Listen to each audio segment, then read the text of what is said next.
नमस्कार, मैं आशित त्यागी युग करवट यूट्यूब चैनल पर आपका स्वागत करता हूं। पहले आज का बुलेटिन।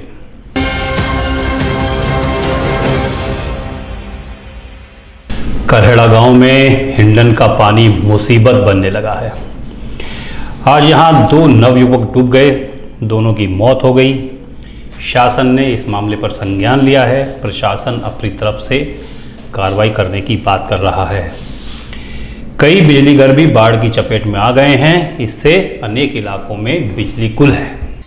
हिंडन नदी के उफान पर होने के चलते करहड़ा में आए पानी में 2 किशोरों की डूबने से मौत हो गई। एनडीआरएफ की टीम ने आज सुबह दोनों शव बरामद किए। इनमें 16 वर्ष का कृष्ण मिश्रा और 18 साल का आदर्श है। इनके परिजनों ने कल शाम से बच्चों के लापता होने की सूचना दी थी। आज सुबह जिला प्रशासन और एनडीआरएफ की टीम करहड़ा में बच्चों की तलाश में जुटी थी। घंटों की मशक्कत के बाद दोनों के शव करहड़ा में ही एक स्थान पर मिले। शव मिलने के बाद परिजनों में हड़कंप मच गया। परिजनों का आरोप है कि अगर समय से उनकी तलाश की जाती तो बचाया जा सकता था। एक साइकिल सवार ने उन्हें डूबते हुए देखा था। उसके बाद तलाशी अभियान शुरू हुआ। हिंडन नदी के उफान पर होने के कारण करहड़ा गाँव और उसके आसपास की बस्तियां जलमग्न हो गई हैं। जिला प्रशासन एनडीआरएफ की सहायता से लोगों को वहां से निकालकर सुरक्षित स्थान पर पहुंचा रहा है। क्षेत्र में पानी बढ़ने के कारण हजारों लोग अपना घर बार छोड़कर राहत शिविरों में शरण लिए हुए हैं। यहां से लोगों का पलायन लगातार जारी है। प्रशासन की टीमें करहड़ा और अटोर में ही डेरा डाले हुए हैं।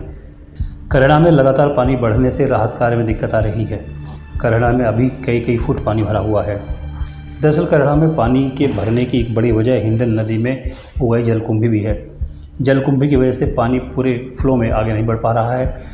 पानी के उल्टा जाने से वो करहड़ा क्षेत्र में फैल जाता है। जीडीए के सिटी फॉरेस्ट पर बने पुल पर जलकुंभी का पहाड़ बना हुआ है। अगर पुल के इस हिस्से को नहीं काटा गया तो पानी का स्तर लगातार बढ़ता ही रहेगा, जिसकी वजह से साहिबाद मेट्रो आदि का परिचालन भी बाधित हो सकता है। करहड़ा के सब स्टेशन में 4 से 6 फुट तक पानी भर गया है। इसकी वजह से इस सब स्टेशन से बिजली सप्लाई अनिश्चित काल के लिए बंद कर दी गई है। एहतियात के तौर पर 132 केवी कान्हापन और 220 केवी मोटी बिजली घर को भी बंद कर दिया गया है। इस वजह से पूरे नंदग्राम क्षेत्र, भूखना सहित कई इलाकों में बिजली गुल है। यहाँ एनडीआरएफ की कई टीमें लगातार रेस्क्यू ऑपरेशन चला रही हैं। अब तक हजारों लोगों को एनडीआरएफ की टीम बचा चुकी है। केवल लोग ही नहीं बल्कि मवेशियों को भी यहाँ से निकाला गया है। अटोर नंगला में भी एनडीआरएफ की टीम तैनात है। 3 टीमों को अलर्ट पर रखा गया है। करहड़ा में श्री कृष्ण गौशाला तक हिंडन नदी का पानी पहुँचने से 1000 से अधिक गोवंश फंस गए हैं। पानी बढ़ने के बाद इन पशुओं को वहाँ से शिफ्ट करने की कोई प्लानिंग नहीं की गई है। ब्यूरो रिपोर्ट, युग करवट। आज सावन का तीसरा सोमवार रहा। शिव मंदिरों में श्रद्धालुओं की भीड़ जुटी रही। गाजियाबाद के प्रसिद्ध मंदिर दुधेश्वर नाथ में सुबह से ही श्रद्धालुओं की लंबी लाइनें लग गईं। यहाँ महंत नारायण गिरी ने 108 कमल के फूलों से महादेव की पूजा की। आज सावन के तीसरे सोमवार को दुधेश्वर मंदिर में शिव भक्तों की खासी भीड़ रही। तड़के सुबह से ही शिव भक्तों ने लाइन में लगना शुरू कर दिया था। सुबह 3 बजे की विधिवत पूजा और अभिषेक के बाद मंदिर के कपाट खोले गए।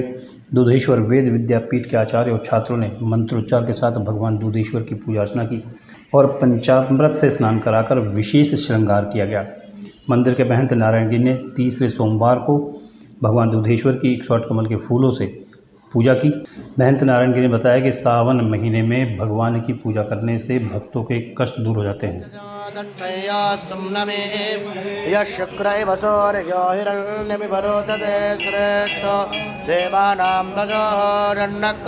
सोमवार को पूजन के लिए मंदिर में तड़के सुबह से लाइन लगने का जो सिलसिला शुरू हुआ था वो दोपहर बाद तक चलता रहा।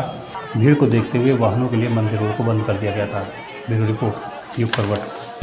गाजियाबाद विकास प्राधिकरण में समाधान दिवस का आयोजन किया गया। जीडीए सचिव राजेश कुमार ने अपने साथियों के साथ लोगों की समस्याओं को सुना। कुछ समस्याओं का मौके पर ही समाधान कर दिया गया। गाजियाबाद विकास प्राधिकरण में आज समाधान दिवस का आयोजन किया गया। जीडीए के सभागार में हुए समाधान दिवस में सीपी त्रिपाठी समेत कई अधिकारी शामिल रहे। जीडीए सचिव राजेश कुमार सिंह की अध्यक्षता में इस समाधान दिवस में बढ़ चढ़कर लोगों ने हिस्सा लिया। समाधान दिवस में कई दर्जन अवार्डियों ने अलग अलग समस्याओं को लेकर आवेदन किया। इनमें म्यूटेशन, कब्जा से लेकर फ्री होल्ड आदि की तमाम समस्याएं थीं। समाधान दिवस के दौरान आई कई शिकायतों का मौके पर ही निस्तारण कर दिया गया। बाकी जो समस्याएं हैं जिनकी प्रवृत्ति गंभीर है उनको दूर करने के लिए समय दिया गया है। ब्यूरो रिपोर्ट, युग करवट। 8 जुलाई को मसूरी इंडस्ट्रियल एरिया में एक फैक्ट्री में चोरी हुई थी। चोर गार्ड को बंधक बनाकर 3 लाख रुपए कीमत का स्क्रैप ले गए थे। पुलिस ने इस घटना का खुलासा कर दिया है। चोरी करने वाले और चोरी का स्क्रैप खरीदने वाले 5 आरोपी गिरफ्तार किए गए हैं। क्षेत्र के सीसीटीवी फुटेज देखे गए और मुखबिर इत्यादि के आधार पर उन तीनों चोरों की पहचान हुई। जो वो तीनों चोर जिनकी पहचान मुसाहिद, मुर्तज़ा और गुलफाम के रूप में हुई, जो मसूरी क्षेत्र के रहने वाले थे, और इनको पहचान के आधार पर गिरफ्तार किया गया। इनसे पूछताछ की गई तो इन्होंने बताया कि इन्होंने चोरी का माल, जो स्क्रैप का काम करने वाले कबाड़ी हैं जिनका नाम क्रमशः मोनिस और इमरान और तेजपाल है, उनको इन्होंने माल बेचा। झारखंड से तस्करी करके गाजियाबाद में अफीम की खेप लाई गई। क्राइम ब्रांच की टीम ने इस मामले में 2 तस्करों को गिरफ्तार कर लिया।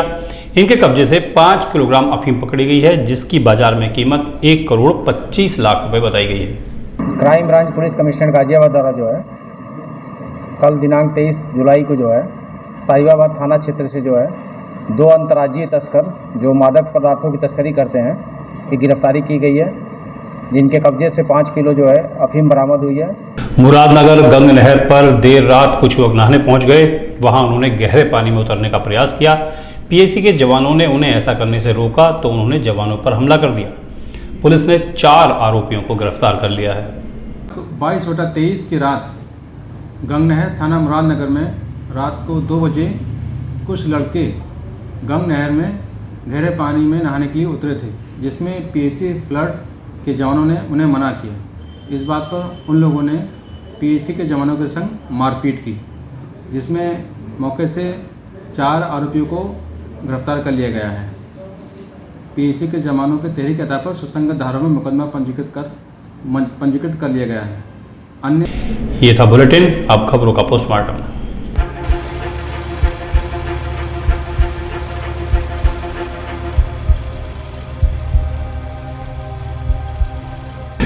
खबर यूपी से है। यहां भारतीय जनता पार्टी का विपक्ष के खेमे में सेंधमारी करने का काम जारी है। अखिलेश यादव की सरकार में मंत्री रहे साहिब सिंह सैनी, राष्ट्रीय लोकदल के नेता और पूर्व सांसद राजपाल सैनी, जौनपुर की मुंगरा बादशाहपुर सीट की पूर्व विधायक और सपा नेता सुषमा पटेल, जगदीश सोनकर, पूर्व सांसद अंशुल वर्मा, गुलाब सोनकर, वाराणसी से कांग्रेस की प्रत्याशी रही, महापौर पद की प्रत्याशी रही शालिनी यादव, कांग्रेस के राजीव बख्शी जैसे नेता आज भारतीय जनता पार्टी में शामिल हो गए। भाजपा प्रदेश अध्यक्ष भूपेंद्र चौधरी, उप मुख्यमंत्री केशव प्रसाद मौर्य, ब्रजेश पाठक की उपस्थिति में उन्हें भाजपा की सदस्यता दिलाई गई। सुप्रीम कोर्ट से आज दिल्ली सरकार और मुख्यमंत्री अरविंद केजरीवाल को बड़ा झटका लगा। सुप्रीम कोर्ट ने आज दिल्ली सरकार को 2 महीने के अंदर रीजनल रैपिड ट्रांसपोर्ट सिस्टम के लिए 415 करोड़ रुपए देने के निर्देश दिए हैं।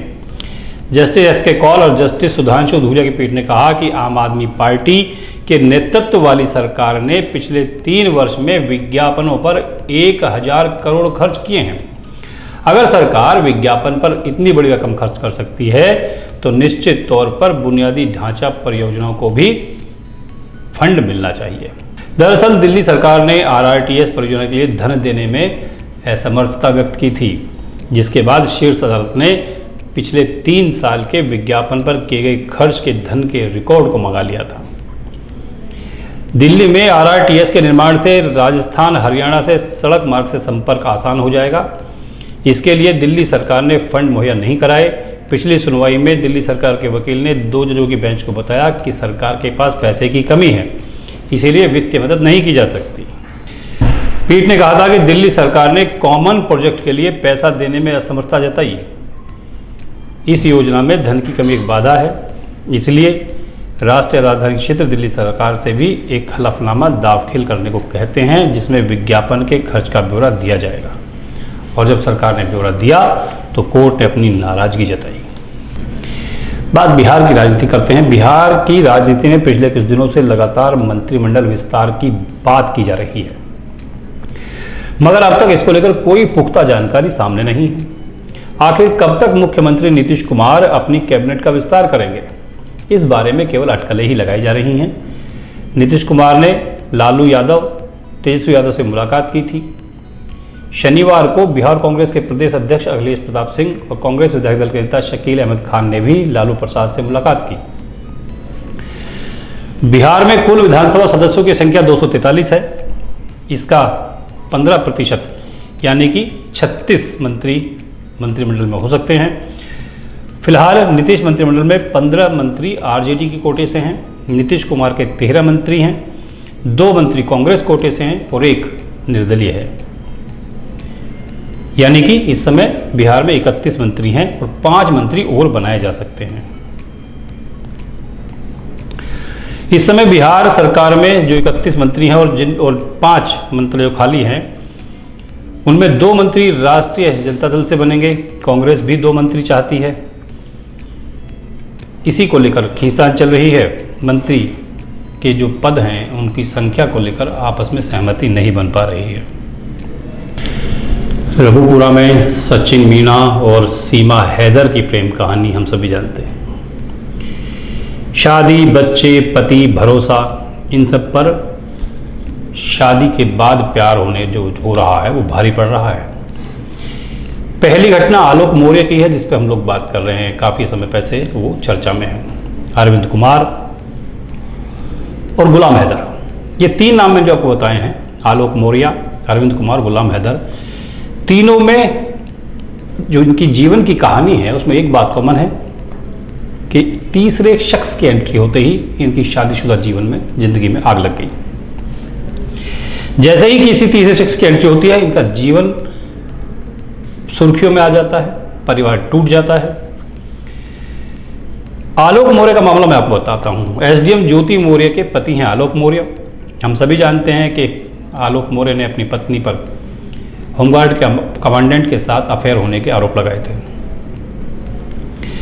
आलोक मौर्य ने तमाम वीडियो सोशल मीडिया पर वायरल किए। उन्होंने दावा किया कि उनकी पत्नी ज्योति तलाक देने का दबाव बना रही है, नहीं देने पर केस करने की धमकी देती है और इसके पीछे होमगार्ड के कमांडेंट मनीष दुबे का नाम बताया गया।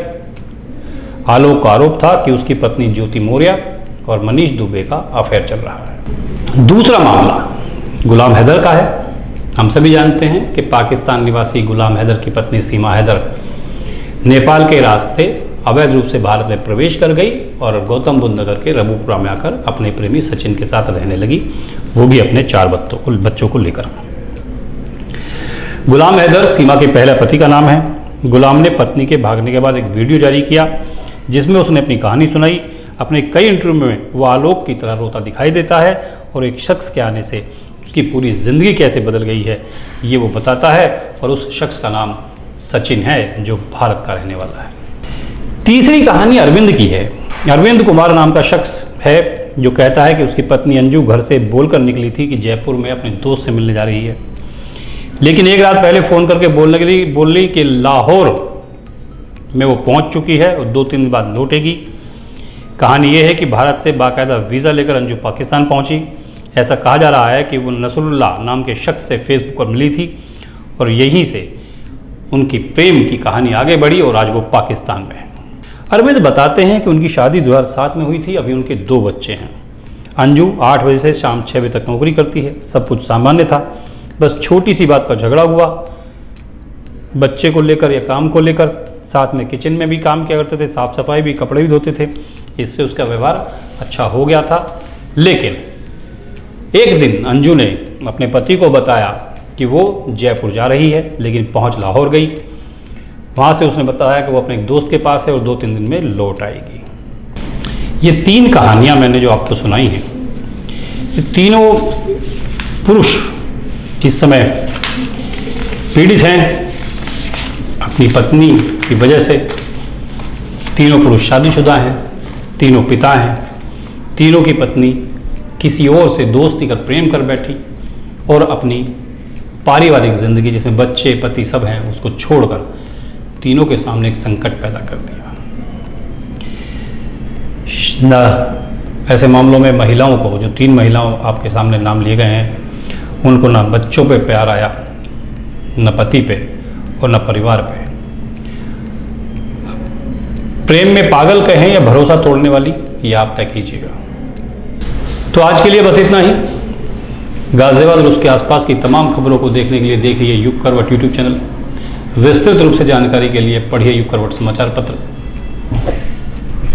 युग करवट यूट्यूब चैनल को सब्सक्राइब करें, वीडियो को लाइक करें, अपने दोस्तों और रिश्तेदारों के साथ शेयर जरूर करें और कमेंट करके अपनी राय जरूर दें।